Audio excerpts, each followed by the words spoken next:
Assalamualaikum warahmatullahi wabarakatuh.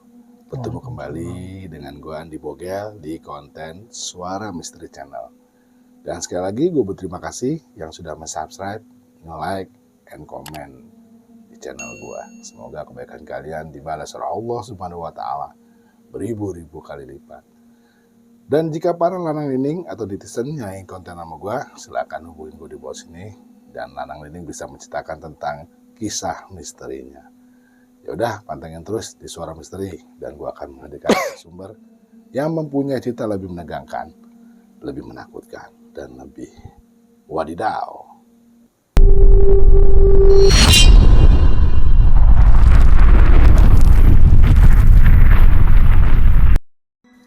Dan di konten kali ini, gua kehadiran narasumber yang pernah sudah 4 kali konten di Suara Misteri Channel. Dan kali ini dia ingin menceritakan tentang pengalaman misterinya kembali. Yuk sama-sama kita dengerin, kita kepoin kira-kira pengalaman misteri apa yang ada di narasumber gue pada malam hari ini. Riko. Ya, Bang Bogel. L4. Lu lagi. Iya, udah 4 kali berarti harus dapat 4L, Bang. 4L namanya. Lu lagi. Sehat gue ya? Alhamdulillah. Aman ya? Aman. Stabil. Yang penting stabil dulu. Iya, benar. Kadang-kadang suka nggak stabil soalnya, Bang. Iya. Stabil. Suka nggak balance ya. Iya. Benar. Iya. Yaudah Ko, langsung aja Ko, kira-kira ceritanya kayak gimana Ko? Siap.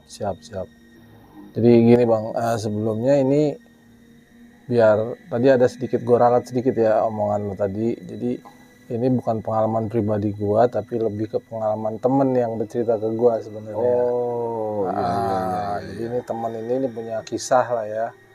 Jadi dia cerita karena dia tahu gue pernah ngeliat gue di konten ini, Suara Misteri ini. Dia bilang gue pengen cerita kok, tapi gue itu jauh di luar kota katanya kan, karena dia ada di Nusa Tenggara tuh, di NTT kalau nggak salah.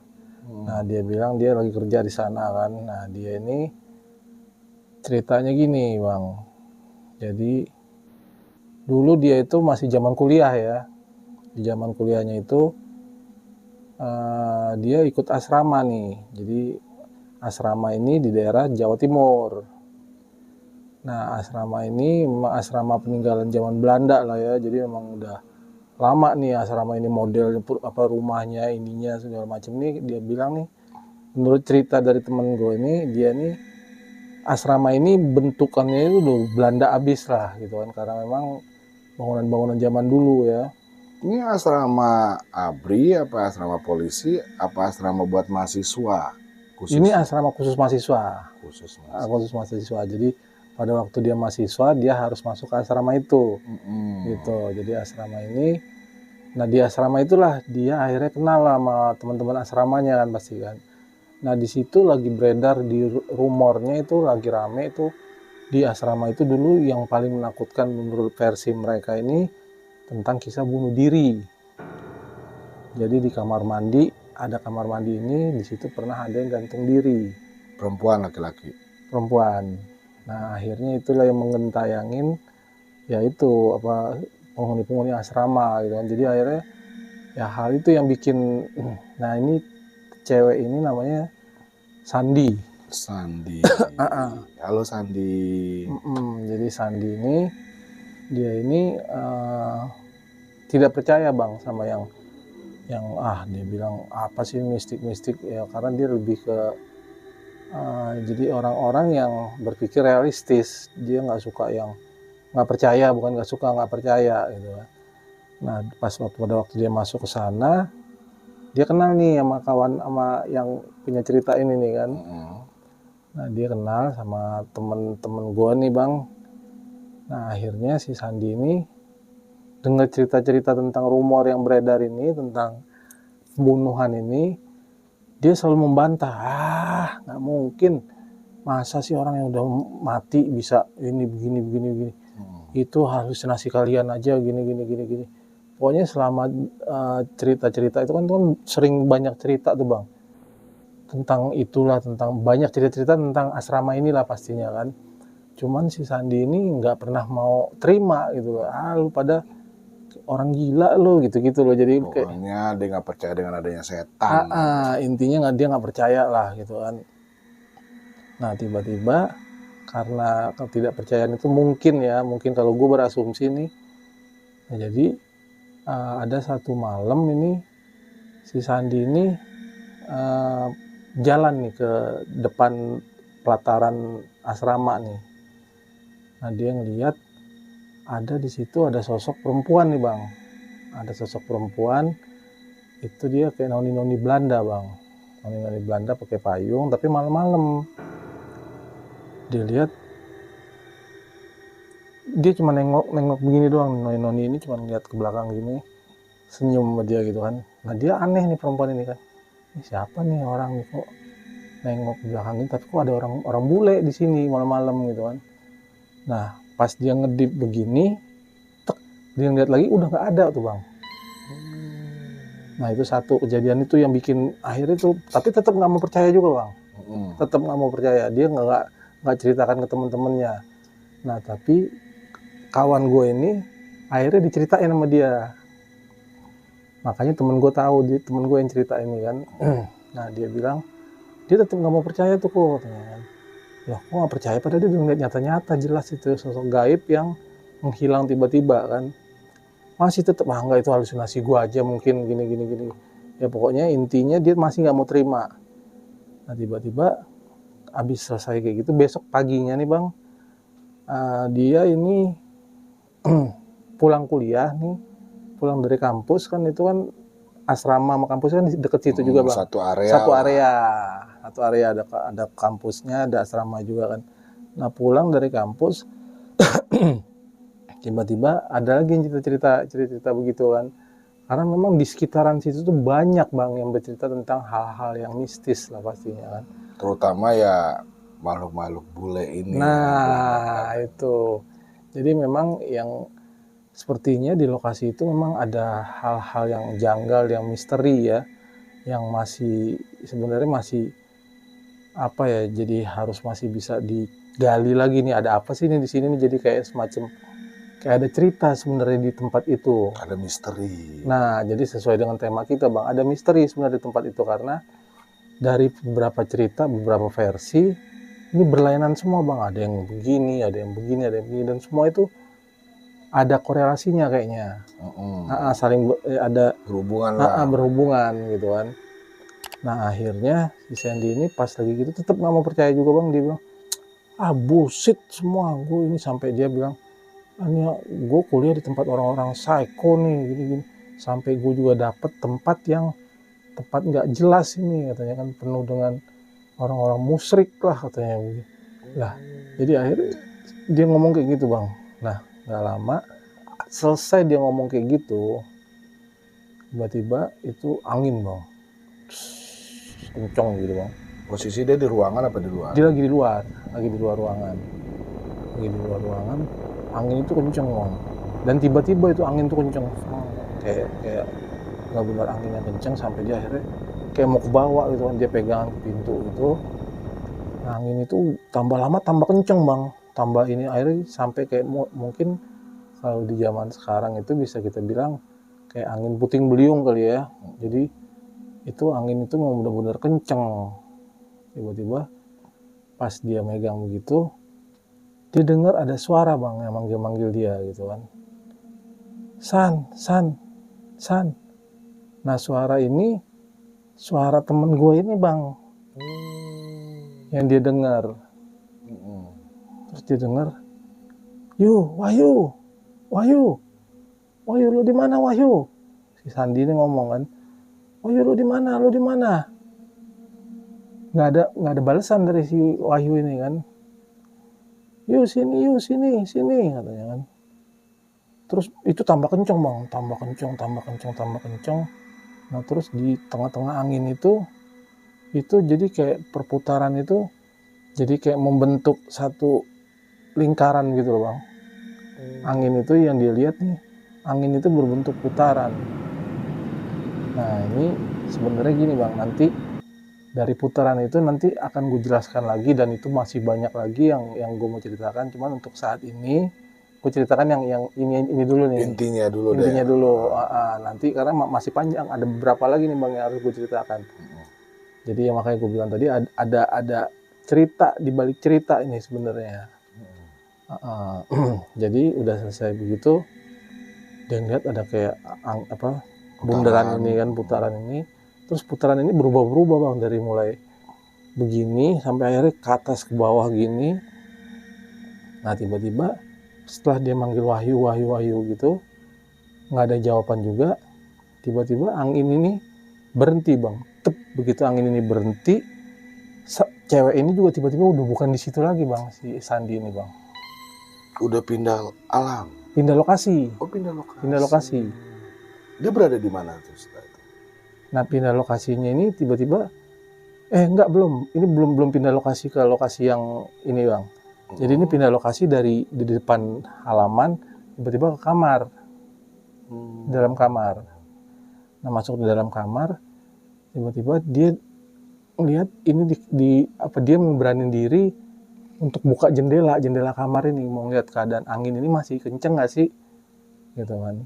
Apakah ini halusinasi dia apa enggak gitu kan. Karena tadi barusan gue ngerasain angin kenceng di depan gitu kan, masa tapi anginnya bisa sampai sekenceng itu gitu kan. Nah jadi dalam kamar tiba-tiba dia beraniin diri untuk ke jendela bang, ke jendela dia mau buka, maksudnya mau lihat keadaan luar. Tapi ini kayak berat bang, mau jalan langkahnya ini dia kayak berat, mau ngelangkah ke jendela itu kayak wah kayak ada nahan gitu, kayak ada bukan apa sih, jadi kayak ada tekanan yang nahan dia untuk jangan ke jendela gitu kan. Tiba-tiba tapi dia lawan, dia jalan ke jendela. Tiba-tiba di jendela itu pas dia buka gini, di depan muka dia bang nongolin sosok bule tadi bang, yang dia ngeliat itu bang. Oh, cewek. Yang cewek tadi nongolin begini, itu mukanya rata bang. Astagfirullah. Muka rata tapi mata bolong. Matanya ada, tapi matanya dalam keadaan bolong, dan itu isinya belatung. Nah habis itu berganti tempat lagi dia bang. Berganti tempat, pas dia ketakutan dia teriak-teriakan nih bang, perempuan ini kan teriak-teriakan, si Sandi ini teriak-teriakan, tambah kenceng dia teriak. Tiba-tiba beda lagi tempatnya bang, ganti ada di tengah-tengah pematang sawah. Tengah pematang sawah itu pematang sawah itu nggak jauh dari asramanya. Dia nanya-nanya ke orang, asrama di mana, asrama ini mahasiswa ini gini. Akhirnya dia dari situ, tiba-tiba dari pematang sawah itu dia kaget bang pasti ya kan. Wah, aku di sini nih. Ini apa nih ya? Mungkin ini pikiran dia nih ya. Pikiran dia, wah ini gue kenapa ya? Ini kok ada gue bisa berpindah-pindah tempat begini nih. Gue mimpi apa atau dia cubit-cubit sendiri. Oh enggak, tapi sakit kok. Nah jalanlah dia bang dari pematang sawah itu kan, jalan ke arah asramanya. Sampai di asrama udah kumpul rame nih, ternyata nih udah penuh dengan orang-orang asrama. Sandi, lu kemana aja sih San, lu nggak pernah kelihatan San, lu gini. Nah, tambah kaget lagi dia kan. Sampai akhirnya kepala sekolah pun manggil dia. Nah dia udah bingung nih, kok teman-teman gue pada kenapa nih ya, kok bilang gue kemana aja, terus ngapain aja, ada di mana kan. Dia bilang kata-katanya ini aneh semua, yang nggak masuk akal, nggak make sense buat gue, menurut ini versinya dia nih kan. Nah akhirnya tiba-tiba dari penjelasan teman-temannya itu, teman-temannya bilang begini, dan sampai dosen-dosen tuh ngomong gini, Sandi, kamu di sini udah berbulan-bulan kita nyariin kamu. Astagfirullah. Ternyata dia itu hilang bang. Hilang itu berbulan-bulan. Nah jadi versi yang dia dari mulai di depan kena angin sampai dia pindah ke kamar, akhirnya dia pindah lagi tiba-tiba di pematang sawah itu bulanan bang jaraknya. Jadi mungkin ya nantilah Kalau untuk cerita yang lebih lengkapnya lagi mungkin sobat-sobat Suara Misteri Channel mungkin terus pantengin terus Suara Misteri Channel. Nanti gua sama Bang Andi akan cerita lagi nanti di sesi berikutnya. Mungkin untuk sesi ini cukup di sini, dan mungkin gua akan lanjutkan lagi nih ke cerita yang di pegunungan ya. Nah ini di pegunungan. Oh, ini beda lagi versinya. Beda lagi versinya. Jadi Oh, memang, tadi si Sandi. ini si Sandi tentang asrama Asrama. Belanda ya, asrama lama. Nah kali ini di pegunungan Bang. Jadi ini ada beberapa anak muda nih Bang. Jadi dia ini niat untuk, dia memang pendaki Bang, pendaki. Ada beberapa orang ini pengen coba ngedaki tapi langsung ke Kerinci. Oh, baru pertama kali mendaki langsung mau naik ke Gunung Kerinci di Jambi. Ya, Jambi. Oh. Nah, jadi makanya sebenarnya kan ini dari beberapa orang ini ada perbedaan pendapat Bang. Wah ngapain sih, ada yang temennya yang bilang, nih sebenarnya temen juga gitu, temen gue juga Bang. Nah dia ini bilang sebenarnya banyak yang nggak suka kok tiba-tiba langsung ke Kerinci. Cuman kalau gue berpikir, kata temen nih, gue berpikir kalau kita memang punya jiwa petualang, harusnya kita cari tempat yang jauh dulu, jangan yang deket-deket, percuma, nggak ada tantangannya. Walaupun dia nggak punya uang, dia bilang kan, karena untuk transport segala macam kan harus dipikirkan Bang. Betul, Jambi ya kan, Kerinci. Nah Kerinci itu kan di Jambi kan memang jauh dan makan ongkos lah. Akhirnya dia inisiatif sendiri, dia gadaikan motornya. Nah dia gadaikan motornya ini kalau nggak salah sekitar 20 jutaan lah. Dia gadein. Nah terus setelah dia gadein baru bisa berangkat akhirnya Bang, mereka Bang. Berangkatlah mereka naik pesawat kan. Sampai di Jambi itu banyak travel nih Bang. Travel. Oh, udah sampai di airport. Nah itu banyak yang nawar-nawarin ini, jadi kayak agen-agen travel nih, yang bisa langsung ke Gunung Kerincinya gitu. Jadi kayak jadi ada tempat wisata gitu kan. Akhirnya dia dapatlah satu tempat nih yang kira-kira range budget mereka cukup nih. Ada satu travel. Nah pada waktu itu kayaknya dia bilang lagi pas hari Lebaran apa Idul Fitri apa Idul Kurban gitu ya. Jadi drivernya ini, supirnya ini lagi libur sama keluarga, nggak ada yang bisa diganggu, bisa paling malam. Nah mereka sampai itu di situ kira-kira jam 10 jam 11 lah siang. Nah sampai di situ akhirnya, tapi untungnya nih dia dapat tempat travel yang murah, yang sesuai dengan budget. Nah dan baik, dia bilang nih kan. Akhirnya datanglah dia ke tempat travel, diajak ke tempat travel. Nah mendingan gini aja, nunggu aja dulu di travel kami, nanti malam kalau supirnya sudah selesai acara sama keluarganya, baru nanti jalan.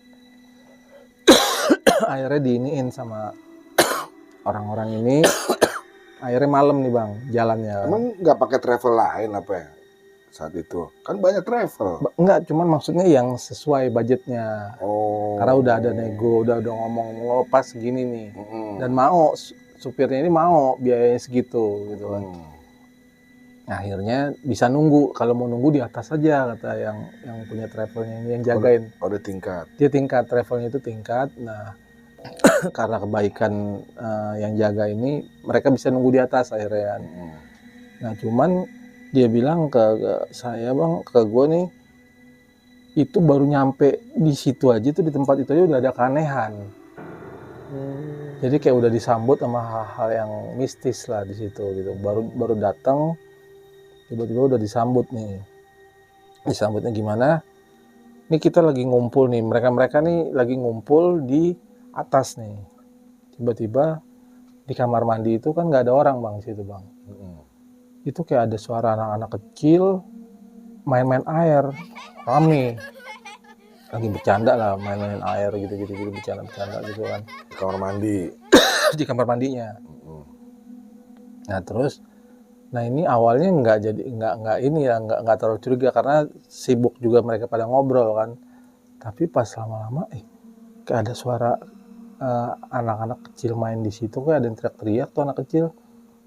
Ah siapa, nggak mungkin kata temennya dia nih, nggak ada yang mandi kok di situ, nggak ada siapa-siapa. Ah yang bener, tapi suara anak kecil nyata banget. Iya sih kata anak-anak teman-teman ini kan. Cek, coba dicek deh. Pas dicek bener bang, ternyata dibuka, dia jalan pelan-pelan gitu kan, jalan pelan-pelan. Ini agak ada kayak keraguan juga nih bang, mau masuk nih pelan-pelan.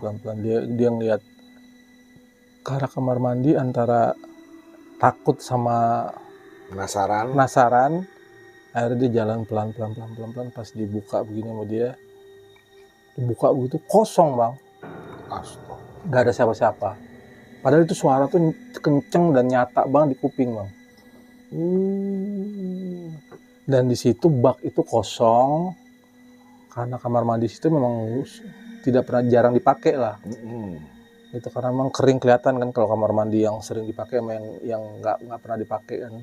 Tapi awalnya memang kedengeran suara anak-anak itu lagi Iya, mandi. kenceng banget bang. Dan mereka tanya ke yang jaga ini juga, nggak ada kok. Pak, di atas itu nggak ada orang memang. Dan di situ memang kamar mandinya pun nggak pernah dipakai karena di bawah ada kamar mandi kan. Jadi kalau misalnya tamu-tamu travel pun pasti di bawah kan. Nah di atas ini memang ruangan yang nggak pernah dipakai. Jadi mungkin karena ruangan nggak pernah dipakai kali ya. Akhirnya jadi terisi dengan energi yang kayak gitu kan. Akhirnya datanglah nih malam nih, habis maghrib datang supirnya, berangkatlah mereka nih, berangkat.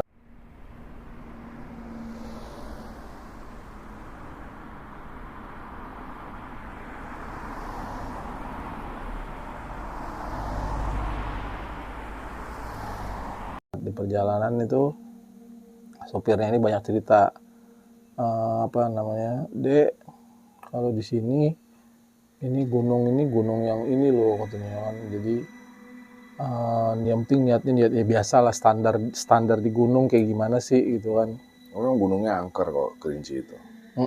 Memang iya, jadi memang banyak yang cerita-cerita ya bang ya. Akhirnya terus nyampe lah mereka ke lokasi nih bang. Sampai di lokasi itu sekitar jam berapa ya? Kan malam jalan mereka. Mereka jalan malam ini akhirnya sekitar jam 8 atau 9 lah. Pagi. 9 malam. Oh, 9 malam. Jadi mungkin jarak dari situ nggak terlalu jauh ke shelternya itu kan. Shelter 1 nih. Nah di shelter 1 ini mereka kayaknya ada perasaan yang kayaknya kita jangan lanjutin dulu deh. Mendingan besok pagi aja, pagi-pagi subuh kita baru jalan. Kita baru mulai. Summit lah. Betul. Akhirnya diputuskanlah begitu bang akhirnya. Nah ini kan persiapan, mereka lagi siap-siap, lagi beres-beres semua kan. Nah mereka lihat nih di situ ada pada masang tenda bang, yang mau summit juga kan. Ada beberapa tenda, akhirnya mereka pasang tenda juga di situ, rapi-rapiin tenda, semua selesai. Nah cuman pada waktu ngerapin tenda itu ada bapak-bapak nih. Bapak-bapak ini pas dilihat dia juga ada tendanya juga bang di situ bang. Tendanya warna kuning.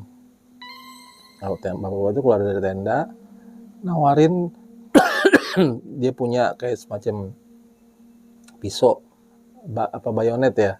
Belati ya, model kayak belati gitu. Untuk nginiin kayu bakar bang. Tapi yang aneh dari belati itu ukirannya itu bagus dong, pokoknya bang, udah keren banget, kayak ukiran kuno sih. Tapi itu tajamnya luar biasa bang, sampai motong kayu aja bisa bang. kayak gergaji gitu. Jadi kayak kayu-kayu yang besar-besar itu tinggal digini doang bisa kepotong sama dia kan. Nah udah selesai tuh bikin kayu bakar juga udah selesai. Akhirnya setelah bikin kayu bakar begitu kan, udahlah nih. Akhirnya datang nih teman-temannya semua ngumpul. Nah nyampe di dalam tenda udah selesai rapi-rapi tuh. Nah si Awang kalau nggak salah nih, si Awang ini dia nanya ke temen yang namanya siapa waktu itu ya. Kita anggap aja lah namanya Rudi gitu ya. Nah si Awang ini nanya ke Rudi kan, Rud ini ada belati siapa nih Rud, bagus banget Rud, lu kayaknya nggak bawa belati deh, karena gue tahu kan dia ini tahu karena persiapannya itu kan dia tahu karena bareng-bareng kan waktu dari Jakartanya. Jadi dia bilang, oh enggak, gue ini dikasih pinjem sama bapak-bapak. Dia juga ini juga nih mau naik gunung juga. Itu tendanya tenda yang warna kuning yang ini di nomor 4 dari kita kok katanya. Oh, jangan lupa balikin lo, kenapa nggak lo balikin tadi kata si Awang kan. Iya gue mau balikin, tendanya udah gelap. Udah pada tidur takutnya gitu kan. Nah habis itu ya udah oke. Jangan lupa besok pagi ya. Nah begitu udah pagi nih, itu pagi bangun nih dia bang, bangun langsung disuruh nih sama si Awang, Rud lu jangan lupa tuh balikin tuh belati tuh, nanti dicariin sama bapak-bapak itu loh.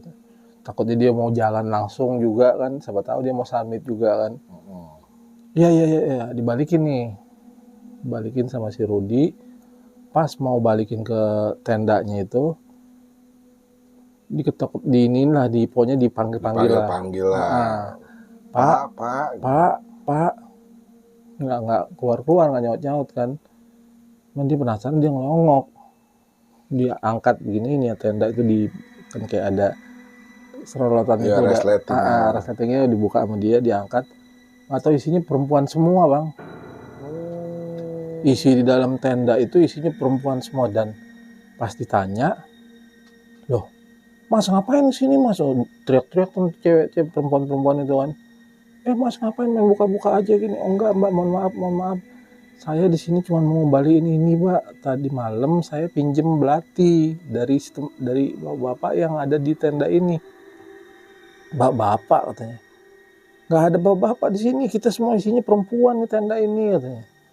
Loh akhirnya si Rudi langsung mikir, bapak-bapak itu siapa ya. Ada yang nanya, emang bapak-bapaknya kayak gimana, orangnya begini sesuai dengan kriteria yang dia temuin tadi malam gitu. Dan memang ya apa yang dia lihat, dia ngomong, dia ngobrol itu emang kayak gitu tipikalnya.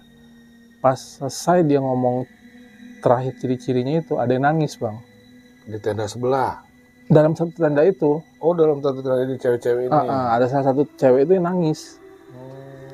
Nangis sampai sebukan banget dia, sampai pokoknya ini banget lah. Lu kenapa nangis lu gini, lu ketakutan kan, lu gara-gara lu sini temen gue jadi nangis nih, gara-gara denger ngeliatin lu masuk aja dia jadi takut kali, sangkain lu mau memperkosa kita, mau ngapain kita gitu kan.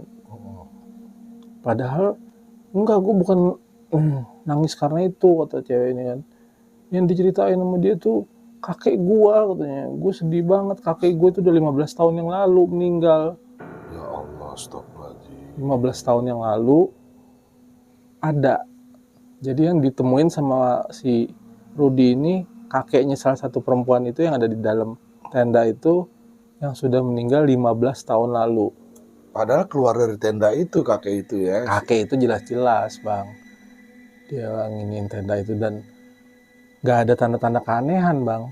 Biasanya kalau misalnya yang kayak gitu-gitu kan ya ada anehnya, apa dia diem, apa dia mukanya pucat, apa ini enggak, tidak ada tanda-tanda sama sekali. Dan dia normatif aja, dia jalan seperti biasa gitu. Seperti biasa, ngobrol juga biasa. Dan terus nah ditanya lagi sama temennya kan, nggak ada pesan-pesan khusus dari kakek itu.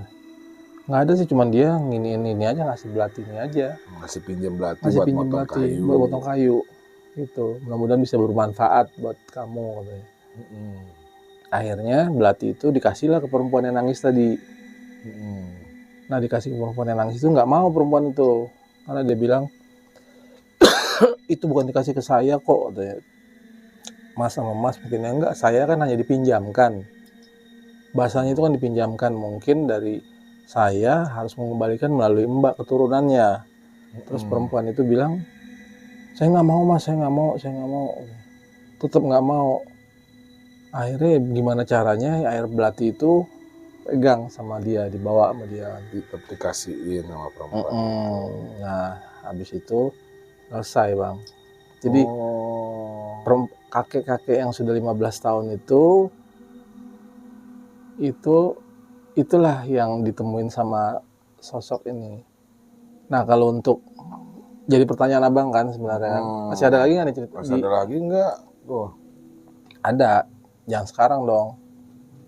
Nanti part 2 dong. Part 2 ini, jadi untuk part 2 nanti gue akan sambung ke cerita tadi, dan cerita ini akan ada kelanjutannya. Ini yang kakek-kakek ini masih berlanjut nih Gunung Kerinci? Masih berlanjut. Oh, dia pulang apa lanjut naik ke atas? Sampai ke atas Bang. Akhirnya dia naik ke atas juga. Sampai ke atas, sampai ke atas tapi pulang Bang. Sampai ke atas tapi pulang maksudnya? Gue bingung loh. Lo bingung, penonton juga pasti bingung Bang. Tambah bingung loh. Ya kan? Ya, Mbak, kita nonton aja nanti ya. Pantengin terus Suara Misteri Channel. Wadidaw. Wadidaw, ya udah. Ini emang bikin gemes ya kalau kayak gitu ya. Saksiin terus deh di Suara Misteri Channel part 2-nya nih bersama Riko. Makanya pantengin terus Suara Misteri Channel, dan gue akan menghadirkan narasumber yang mempunyai cerita lebih menegangkan, lebih menakutkan, dan lebih wadidaw. Assalamualaikum warahmatullahi wabarakatuh. Waalaikumsalam warahmatullahi wabarakatuh.